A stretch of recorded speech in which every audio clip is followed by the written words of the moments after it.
selanjutnya dan Bapak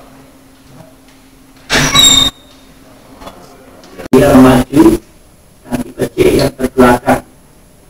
Saya kira kita dari 82.000 desa yang tersebar di 510 kabupaten dan kota yang terpencar di 34 provinsi di seluruh Nusantara ini, di ratusan pulau-pulau kemungkinan pembicaraan ahli bahwa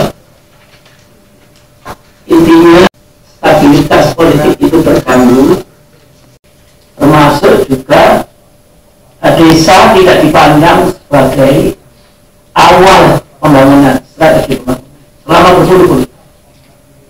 Dianggap kalau Jakarta maju itu provinsinya 34 itu maju dengan sendiri, yang kalau dalam paradigmanya Pak Iman tadi sudah revolusi paradigmatik, ya, ideologi, revolusi strategi perencanaan pembangunan.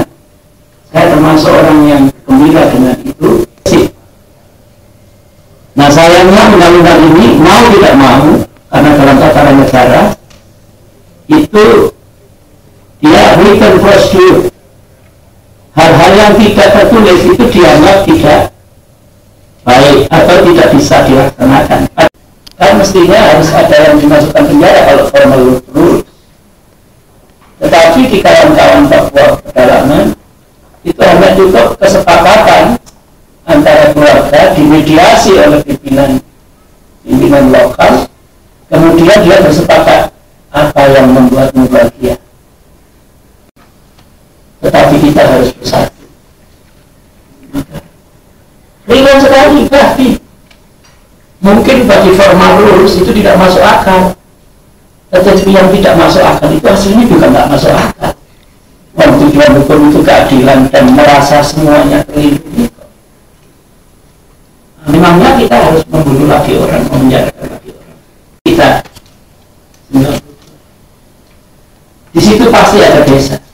Disitulah sebenarnya titik tekan seluruh peluang tentang negara ini, tentang pemerintahan ini, tentang pembangunan itu, dan tentang sesuatu yang asasi di desa-desa terluar. Tetapi kita bisa pastikan di sini ada banyak ahli, di depan saya para senior, bahwa desa-desa itu pasti ada local wisdom. Sebetulnya yang mendorong kita untuk bisa mengembangkan, mensinergikan. Ini perlu satu forum lagi yang sangat detail, bagaimana mensinergikan, meneliti semua dari desa-desa itu, kemudian disinergikan dengan pasar-pasar. Baiklah, ini satu contoh, next slide please. Ini laporan dari BPS, kondisi alam bersulit, perlu dicontoh. SDM berbudaya kerja rendah, dilihat dari perspektif jumlah penduduk miskin besar, infrastruktur minim, tempat tinggal apa adanya, rentan penyakit, dan jenis kemiskinan kedua tiga itu ada di sini semua. Kemiskinan itu ada struktural, ada kultural, ada alamiah. Alamiah itu kalau kita dilahirkan di terpencil, ada Kekmen, ada perda, ada asuran khusus. Nah itu diseleksi oleh kepala daerah, karena uang nanti juga ditransfer ke rekeningnya kepala desa. Saya di Malang diundang 5 kabupaten itu diundang bahwa ada 470-an kepala desa diundang semua. Kemudian ditambah camat segala macam, kita ada 500-an orang. Dalam benak mereka uang 1 miliar lebih. Iya, Pak, kapan saya bisa membuka rekeningnya? Wah ini sudah desa struktural ini. Sekarang potensi sinergi formal dan informal leaders. Ini garis besar tadi yang saya katakan Pak Ponco. Saya kira di katakan pemerintah itu harus ada maritim agraris values, agrarian tradition, dan di arah pembangunan itu bukan hanya apa-apa yang formal dilakukan, tetapi misalnya yang terhormat dan yang saya hormati Bapak Ponco sebagai pembina Yayasan Suluh Teluk Nusantara lagi, Bapak Imam Sunaryo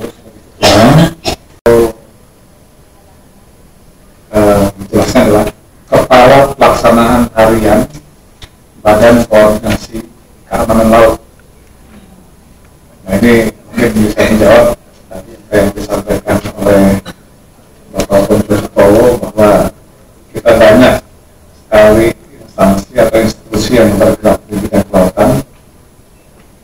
Maka memang betul sekali bahwa ini perlu dikoordinasikan dengan baik.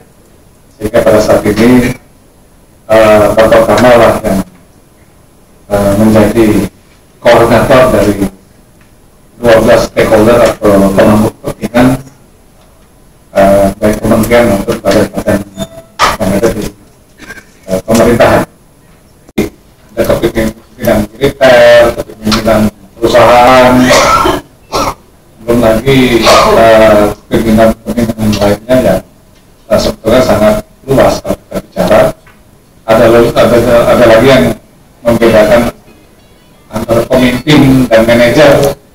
Padahal sama-sama memimpin juga ya, memimpin orang-orang atau organisasi. Nah, ini perlu diskusi panjang. Ini kan bahasa Arab, padahal bahasa Arab sendiri ada sirop, ada tarik. Ya. Kalau orang bahasa Inggris jelas history. Nah tentunya ini untuk Pak Sudarjo ya. Nah yang kedua tentang kehidupan keberagamaan dan desa ya, tentunya tadi disebut oleh Pak Masbur. Ya. Karena namanya kimia itu sampai berapa meter pun juga masih mengandung kimia.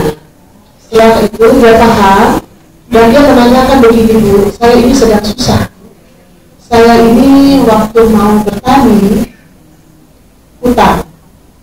Setelah panen hari ini pun saya bayar utang dan besok utang. Itu barangkali ada persamaan, tapi kita harus dalam pola pikir kita itu harus mencakup bahwa Indonesia ini sebetulnya adalah kalau bilang maritim oke, tetapi negara kepulauan, archipelago. Karena kita tidak hanya maritim, tapi juga kita daratan, walaupun 2/3 dari daerah kita adalah laut.